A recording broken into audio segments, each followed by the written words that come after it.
بسم اللہ الرحمن الرحیم بسم اللہ الرحمن الرحیم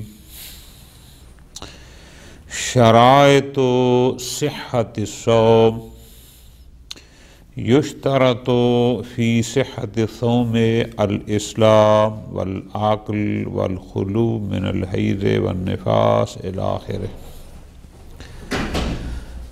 کتاب الصوم میں اب تک جو ہماری بحث رہی وہ تھی مفطرات کے بارے میں کہ کون سا فعل ایسا ہے اگر وہ انجام دے دیا جائے تو وہ مفطر صوم ہے، اس سے روزہ باطل ہو جاتا ہے۔ وہ بحث مکمل ہوئی، ادلہ بھی بحمد اللہ مکمل ہوئی۔ آج آغاز فرما رہے ہیں شرائط صحت صوم۔ اس کا مطلب آپ جانتے ہیں ہر انسان کا رکھا ہوا روزہ صحیح نہیں ہے، بلکہ روزے کے صحیح ہونے کی بھی کچھ شرائط ہیں۔ یعنی ایسا نہیں ہے کہ کوئی بھی انسان صبح طلوع آفتاب سے لے کر غروب آفتاب تک مفطرات میں سے کسی مفطر کو انجام نہ دے تو بس وہ صوم کہلائے گا۔ فرماتے ہیں نہ، فقط مفطرات کا انجام نہ دینا کافی نہیں، بلکہ صحت روزہ کے لیے کچھ شرائط ہیں۔ مثلاً ان میں شرط ہے الاسلام۔ صوم عبادت ہے، آگے انشاءاللہ دلیلوں میں بات کرتے ہیں۔ روزہ رکھنا عبادت ہے۔ اسلام میں عبادت وہ ہے جس میں قصد قربت شرط ہے، جو قربتاً اللہ ہوگی تو عبادت ہوگی۔ جو کافر سرے سے اللہ کو مانتا ہی نہیں ہے وہ قربتاً اللہ کا قصد کیوں کرے گا؟ دوسری مثال لے لیں، ایک بچہ ابھی نابالغ ہے، وہ شرعاً مکلف نہیں ہے، ابھی تک اللہ نے اس پر کچھ واجب کیا ہے نہ کچھ حرام، تو جو بھی احکام ہیں اقیموا الصلاۃ، آتوا الزکوٰۃ، اتموا الصیام وغیرہ، یہ ان کے لیے ہیں کہ جن پر جو مکلف ہیں۔ تو جو مکلف ہی نہیں ہے، اس کے لیے خطاب ہی نہیں ہے، تو کیسے اس کا وہ روزہ صحیح ہو؟ مثلا ایک دیوانہ ہے، دیوانہ شخص جس کو اللہ نے عقل کی نعمت نہیں دی، وہ مکلف بھی نہیں، اس سے کوئی بال پرس بھی نہیں، اس پر کچھ حلال کچھ حرام بھی نہیں، تو جو مکلف ہی نہیں ہے وہ ان احکام الہیہ کا مخاطب بھی نہیں ہے۔ تو جب مخاطب ہی نہیں ہے تو پھر اس کے لیے حکم ہے ہی نہیں کہ تو روزہ رکھ یا نماز پڑھ یا فلاں، لہذا صحت توجہ فرمانی ہے، صحت کا تصور وہاں ہوگا کہ جو مخاطب ہو، اللہ نے اس کو حکم دیا ہو کہ یہ کرو، پھر وہ اس کو کرے، پھر بحث ہوگی کہ جو کیا ہے وہ صحیح ہے یا باطل ہے۔ لیکن جس کو کرنے کا حکم ہی نہیں ہے، جو سرے سے مخاطب ہی نہیں ہے، یہ ایک چھوٹا سا مفہوم تھا کہ یہ بحث ہے کیا۔ بس ہر کسی کا، ہر انسان عورت ہو یا مرد، اس کا مفطرات سے اجتناب کرنا کافی نہیں، بلکہ روزے کے صحیح ہونے کے لیے کچھ شرائط ہیں۔ اور پھر انشاءاللہ حسب سابق کہ اسلام شرط ہے، عقل شرط ہے، حیض و نفاس سے عورت کا خالی ہونا شرط ہے، پھر ان کی شرطیت پر انشاءاللہ ایک ایک دو دلیلیں کہ کیا دلیل کیا ہے کہ یہ صحت صوم کے لیے شرط ہیں، اور آپ کو پتہ ہے شرط نہیں تو مشروط نہیں، بالکل آسان سی بات ہے۔ شرائط صحت الصوم، یشترط فی صحت الصوم۔ اچھا ایک لفظ یہاں یاد رکھنا، پھر آگے انشاءاللہ اشارہ آئے گا۔ صحیح ہونا اور بات ہے، قبول ہونا بارگاہ الہی میں اور بات ہے۔ ہم قبولیت کی بات نہیں کر رہے، صحیح کا معنی یہ ہوتا ہے میری نماز صحیح ہے۔ صحیح کا مطلب ہے یعنی میرا ذمہ بری ہو گیا، میرے اوپر جو فرض تھا میں نے ادا کر دیا، اس کو کہتے ہیں صحیح۔ اگر باطل ہے تو اس کا مطلب ابھی تک میرا ذمہ بری نہیں ہوا۔ صحت کا معنی ہے بری ذمہ ہونا۔ یشترط فی صحت الصوم، روزے کے صحیح ہونے میں کچھ چیزیں شرط ہیں۔ شرط کیا ہے؟ الاسلام، اسلام شرط ہے، والعقل، عقل شرط ہے، والخلو من الحیض والنفاس، عورت کا حیض و نفاس سے خالی ہونا شرط صحت ہے، والسافر الموجب للکاثر، ایسا سافر جو موجب، جو سبب بنتا ہے کثر صلاۃ کا، کہ جس سفر میں نماز قصر ہو جاتی ہے۔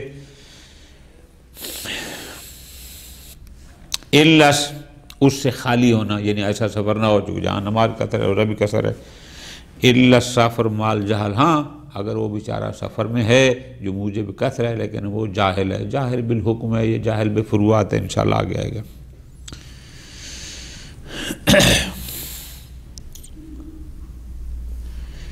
او من الوطن وما بحکمہ بعد الزوال، یا اس کا سفر وطن سے، یا جو وطن کا حکم ہے جہاں 10 دن رہا تھا وہاں سے وہ چل رہا ہے زوال کے بعد، ٹھیک ہے جی۔ او الیہ، یا وطن جو اس کے حکم میں جا رہا ہے، او الی المحل الذی عزم فیہ علی الاقامۃ، کہ جس جگہ اس نے رہنا ہے اور وہ وہاں جاتا ہے اس کا عزم ہے قبل زوال پہنچ جائے گا، پھر بھی ٹھیک ہے روزہ بچ جائے گا۔ والمرض المضر، یا ایسی بیماری جو اس کے لیے ضرر رساں ہو۔ خوب، یہ ہیڈنگ تھی، اب ہم تفصیل میں آتے ہیں۔ فرماتے ہیں یکفی الخوف لاحراضہ قول الطبیب الحاذ، قصے کا حجہ، اگر کسی ماہر حکیم، یعنی آج کل جیسے ڈاکٹر بیٹھے ہیں، اسپیشلسٹ بیٹھے ہیں، اگر کوئی متخصص، کوئی اسپیشلسٹ ڈاکٹر کہہ دے کہ بھئی یہ روزہ رکھنا تیرے لیے نقصان دہ ہے، تیرے لیے مضر ہے، الثقہ، تمہیں اس پر اعتماد ہے، تو بس یہی اس مضر ہونے کے لیے کافی ہے کہ وہ بھی مضر ہے، لہذا جب مضر ہے تو تیرا روزہ ساقط ہے، وہ روزہ صحیح۔ یاد رکھنا، جس صورت میں شریعت نے روزہ نہ رکھنے کا حکم کیا ہے، اگر کوئی رکھے گا تو وہ باطل ہوگا، وہ صحیح نہیں ہوگا۔ شریعت نے کہا ہے نہیں رکھنا اور وہ رکھتا ہے، وہ باطل ہے، وہ صحیح نہیں ہے، اس خلاف شر کر رہا ہے۔ خوب، والمستند فی ذلک، اب ہم آتے ہیں ادلہ میں۔ پہلی، روزہ کے صحیح ہونے کی پہلی شرط ہے الاسلام، کہ روزہ رکھنے والا مسلمان ہو، غیر مسلم کا روزہ صحیح نہیں ہے۔ دلیل فمتسالم علیہ، پہلی دلیل اجماع ہے، اجماع ہے، اتفاق ہے سب کا کہ اسلام شرط صحت صوم ہے، غیر مسلم۔ میں نے ابتدا میں گزارشیں کی ہیں، چونکہ صوم عبادت ہے، عبادت میں قصد قربت ضروری ہوتا ہے، تو جو اللہ کوئی نہیں مانتا وہ قربتاً اللہ کا قصد کیوں کرے گا؟ ایک۔ نمبر 2، فرماتے ہیں وَقَدْ يُسْتَدَلُّ لَهُ بِقَوْلِهِ، اب ذرا توجہ کرنا، متسالم علیہ یعنی اجماع ہے، اس دلیل کو آیت اللہ ایروانی دامہ ظلہ العلی قبول کر رہے ہیں، لیکن آگے فرماتے ہیں قد یستدل، بعض حضرات اس آیت مجیدہ سے استدلال کرتے ہیں۔ آیت مجیدہ آغا جان یہ ہے، سورہ توبہ آیت نمبر 54. وَمَا مَنَعَهُمْ أَن تُقْبَلَ مِنْهُمْ نَفَقَاتُهُمْ إِلَّا أَنَّهُمْ كَفَرُوا بِاللَّهِ وَبِرَسُولِهِ وَلَا يَأْتُونَ الصَّلَاةَ إِلَّا وَهُمْ كُسَالَىٰ وَلَا يُنْفِقُونَ إِلَّا وَهُمْ كَارِهُونَ. اس آیت سے کہ بھائی جو بندہ اللہ اور اللہ کے رسول کا منکر ہے، جب ان کے نفقات، ان کے اخراجات جو مال خرچ کرتے ہیں، جب ان کے وہ قبول نہیں ہیں، وہ جتنا بھی خرچ کریں اس لیے قبول نہیں ہے کہ وہ اللہ اور اللہ کے رسول کے منکر ہیں، تو نماز روزہ تو بہترین اولا ان کا قبول نہیں ہے. یہ ہے مطلب. یمکن استفادۃ العموم منہ بعد ذم الاولویہ، کہ یہ جب کہا کہ ان کے نفقات، ان کے خرچ کیے گئے مال قبول نہیں ہیں، کیوں؟ اس لیے کہ وہ اللہ اور اللہ کے رسول کے منکر ہیں. اب وہ خرچ چاہے جس مد میں بھی کریں، وہ چاہے زکوٰۃ کی مد میں کریں، صدقہ کی مد میں کریں، فلاں کریں، عموم ہے قبول نہیں ہے. اور پھر جب وہ قبول نہیں ہے تو ضم الاولویہ، تو نماز روزے جیسی چیز کہ جس میں قصد قربت کرنا ہوتا ہے، یہ تو بطریقن اولا ان سے قبول نہیں. اس کو بھی طور دلیل پیش کیا جاتا ہے. اچھا. وَبِالنُّصُوصِ الدَّالَّةِ عَلَىٰ اعْتِبَارِ شَرْطِيَّةِ الْوِلَایَہ، ہمارے پاس کچھ روایات، کچھ نہیں بہت سے روایات موجود ہیں جو کہتی ہیں کہ عبادت کی قبولیت کے لیے ولایت شرط ہے. جو ولایت کی، ولایت محمد و آل محمد، اس کی شرطیت کو بیان کرتی ہیں.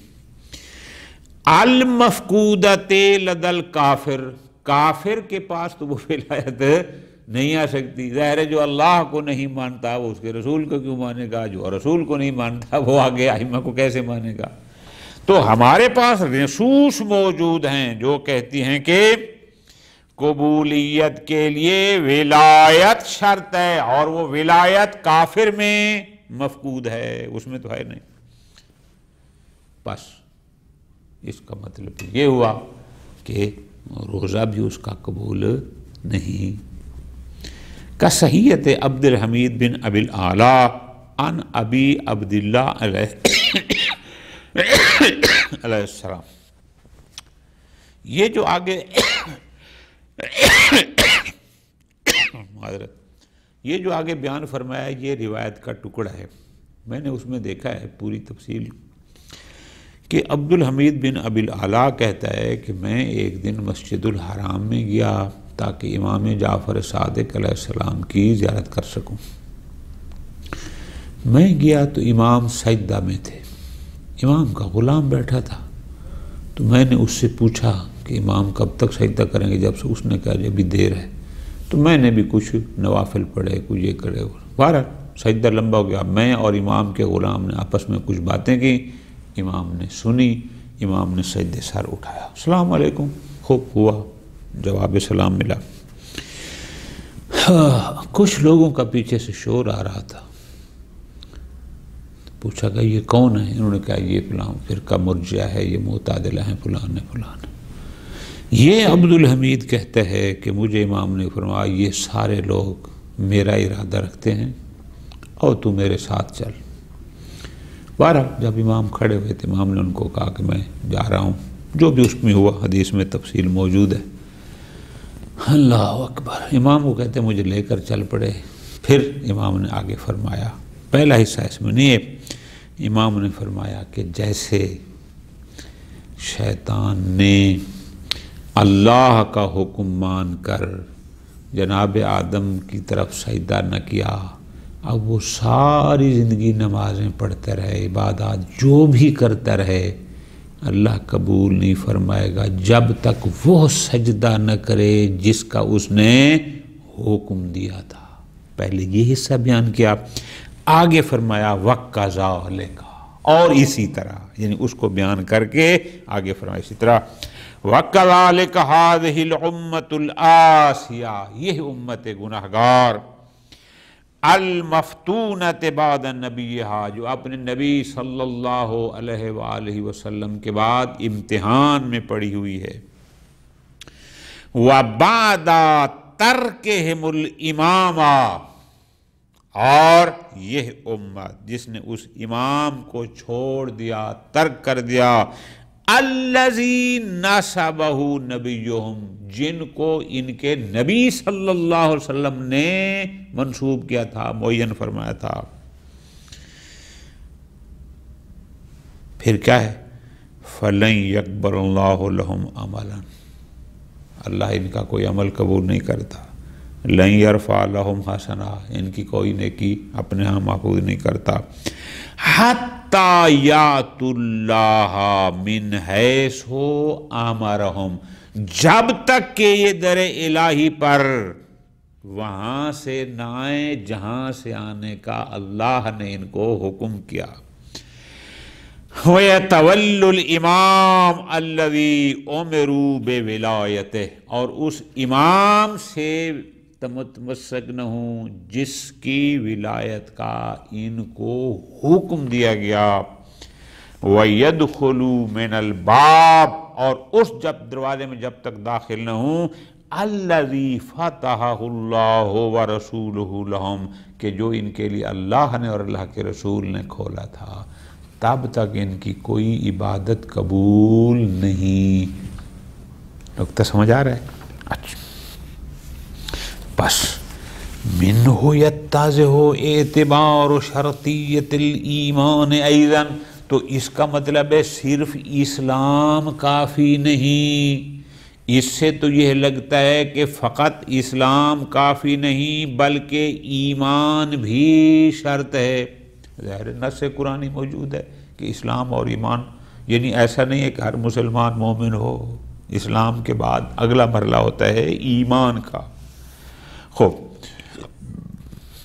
الا ان بامکان مناقشت دلالت النفوس المذکورہ، ممکن ہے کوئی کہے، یہ اشکال کرے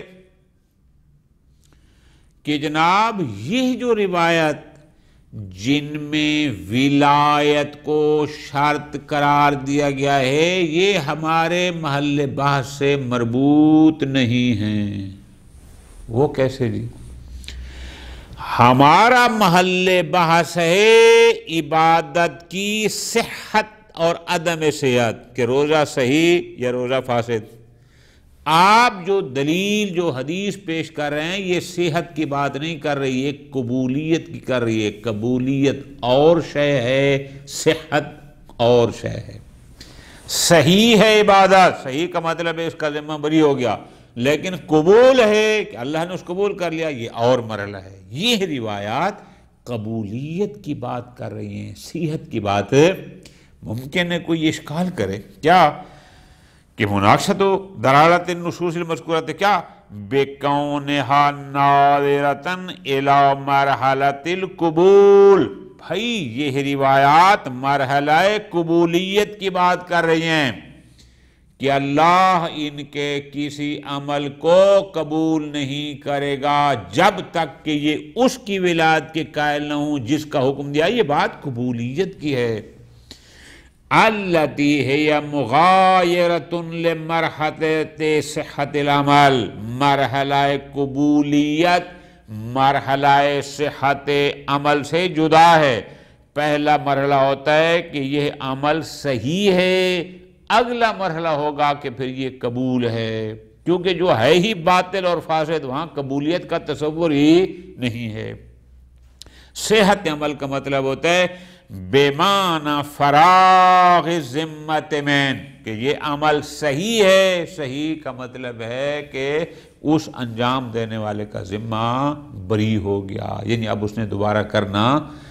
ہماری بحث ہو رہی ہے صحت عمل میں، جو آپ دلیل دے رہے ہیں وہ قبولیت کی ہے۔ قبولیت کا مرحلہ اور ہے، صحت کا مرحلہ اور ہے۔ مثلا وہ کہتے ہیں جیسے قرآن مجید کی یہ آیت ہے سورہ مائدہ کی، پوری آیت یہ ہے وَاتْلُ عَلَيْهِمْ نَبَأَ ابْنَيْ آدَمَ بِالْحَقِّ إِذْ قَرَّبَا قُرْبَانًا فَتُقُبِّلَ مِنْ أَحَدِهِمَا وَلَمْ يُتَقَبَّلْ مِنَ الْآخَرِ قَالَ لَأَقْتُلَنَّكَ قَالَ إِنَّمَا يَتَقَبَّلُ اللَّهُ مِنَ الْمُتَّقِينَ۔ تو یہ بات قبولیت کی ہے، جیسے اس آیت میں قبولیت کی ہے، یہ جو آپ نے روایت بیان کی ہے یہ بھی قبولیت کی۔ ہمارا محل بحث قبولیت نہیں ہے، ہمارا محل بحث مرحلہ صحت اور فساد ہے، قبولیت یا عدم قبولیت نہیں۔ خوب، اب فرماتے ہیں اس پر یہ اشکال اگر ہو جائے، فرماتے ہیں لا یبقى بعد ھذا دلیل علی الشرطیہ، تو پھر اب اسلام کے شرط صحت صوم ہونے پر پھر آپ کے پاس کیا دلیل ہوگی؟ ہاں پھر بھی ہمارے پاس دلیل ہے، کیا؟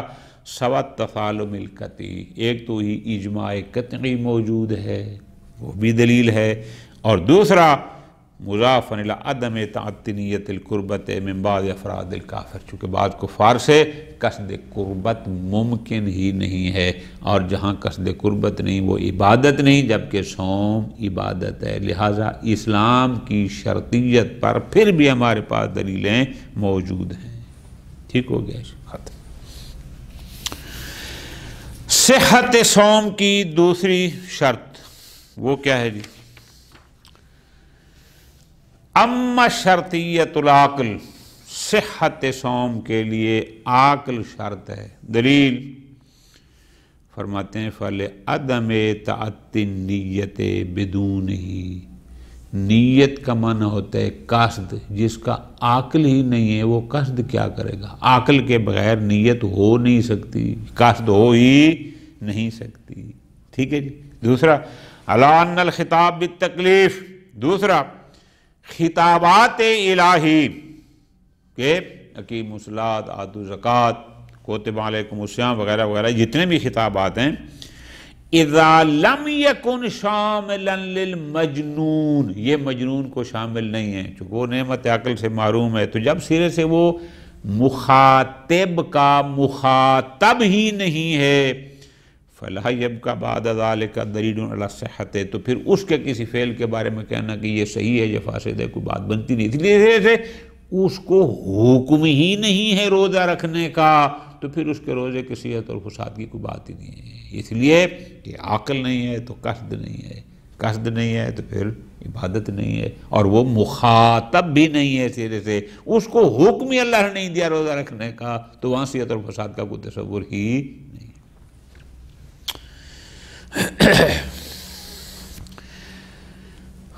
نمبر 3، شرائط صحت صوم میں ایک شرط ہے اما الخلو من الحیض والنفاس، کہ عورت کے روزہ کے صحیح ہونے کی شرط ہے کہ وہ حیض و نفاس سے خالی ہو۔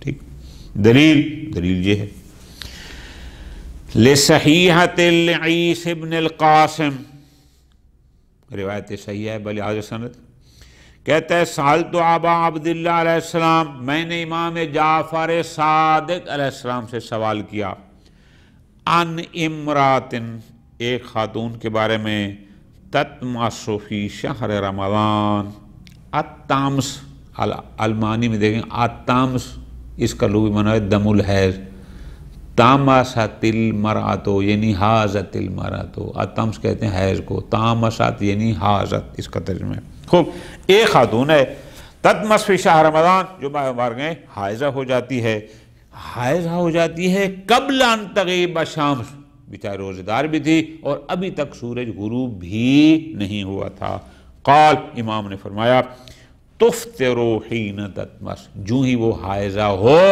بس فوراً وہ افطار کر دیں، روزہ ختم۔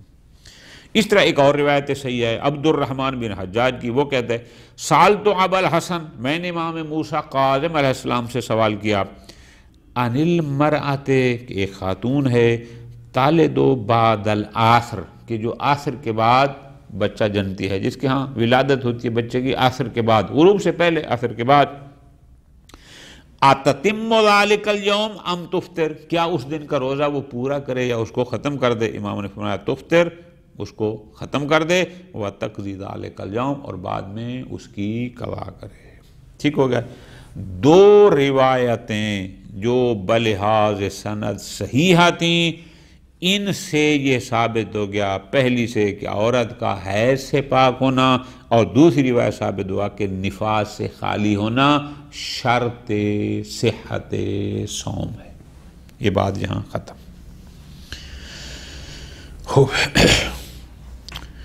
وَلَكِنْ فِي صحیحہ، ممکن ہے کہ ہمارے مقابل میں کوئی بندہ ایک اور روایت کو پیش کرے، وہ روایتی بلحاظ سند صحیح ہے، وہ روایت ابو بصیر کی امام جعفر صادق علیہ السلام سے۔ اب ذرا غور کرنا کیا کہ ان عرض للمرأۃ التمس فی شہر رمضان قبل الزوال، کہ اگر ایک خاتون کو حائضہ ہو جائے ماہ مبارک رمضان میں زوال سے پہلے، فَهِيَ فِي سَعَةٍ أَن تَأْكُلَ وَتَشْرَبَ، اس کو اجازت ہے کہ وہ اپنا کھائے پیے زوال سے پہلے۔ وَإِنْ عَرَضَ لَهَا بَعْدَ زَوَالِ الشَّمْسِ، لیکن اگر وہ حائضہ ہوتی ہے، اس کو حیض شروع ہوتا ہے زوال کے بعد، فَلْتَغْتَسِلْ، اس کو چاہیے غسل کرے، وَلْتَعْتَدَّ بِذَلِكَ الْيَوْمِ، اور اس دن کے روزے کو باقی رکھے، اس کو چلائے اگر اس نے کھایا پیا نہیں ہے تو۔ جناب یہ بھی روایت بھی صحیح ہے، اس سے تو لگتا ہے کہ وہ اس دن کا روزہ آخر تک چلا سکتی ہے۔ آیت اللہ ایروانی فرماتے ہیں انہا محجورۃ لدی الاصحاب، اس روایت پر ہمارے فقہا میں سے کسی نے بھی عمل نہیں کیا۔ محجورہ یعنی اس کو ترک کر دیا، چھوڑ دیا، کسی نے عمل نہیں کیا۔ وَلَمْ يَعْرِفْ قَائِلٌ لَمْ يُعْرَفْ عَامِلٌ بِهَا، لہذا کوئی بھی ایسا فقیہ میرے سامنے نہیں ہے جس نے اس روایت پر عمل کیا ہو۔ تو جب کسی نے عمل نہیں کیا تو کوئی وجہ ہوگی، کوئی وجہ ہے، فَتَسْقُطُ عَنِ الْاعْتِبَارِ، لہذا یہ روایت معتبر نہیں ہے۔ پس ہمارے لیے وہی پہلی دو روایتیں کہ پہلی سے خلو من الحیض کی شرطیت ثابت ہوتی ہے، اور دوسری سے خلو من النفاس کی۔ اور بھی روایات ہیں، لیکن آیت اللہ ایروانی کا انداز ہے کہ وہ بہرحال اس کو یہ نقل کر رہے ہیں۔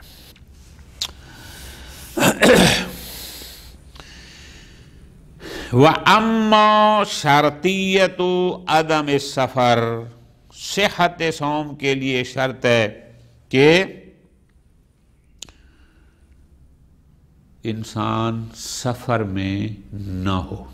اس کی دلیل پہلے تو وہی آیت مجیدہ سورہ بقرہ آیت نمبر 85، شہر رمضان الذی انزل فیہ القرآن ھدی للناس وبینات من الھدی والفرقان فمن شہد منکم الشہر فلیصم ومن کان مریضا او علی سفر فعدۃ من ایام اخر یرید اللہ بکم الیسر ولا یرید بکم العسر ولتکملوا العدۃ ولتکبروا اللہ علی ما ھداکم ولعلکم تشکرون۔ یہ پوری آیت ہے۔ ہمارا محل شاید اس آیت مجیدہ میں سے یہ ہے وَمَنْ كَانَ مَرِيضًا أَوْ عَلَىٰ سَفَرٍ فَعِدَّةٌ مِّنْ أَيَّامٍ أُخَرَ۔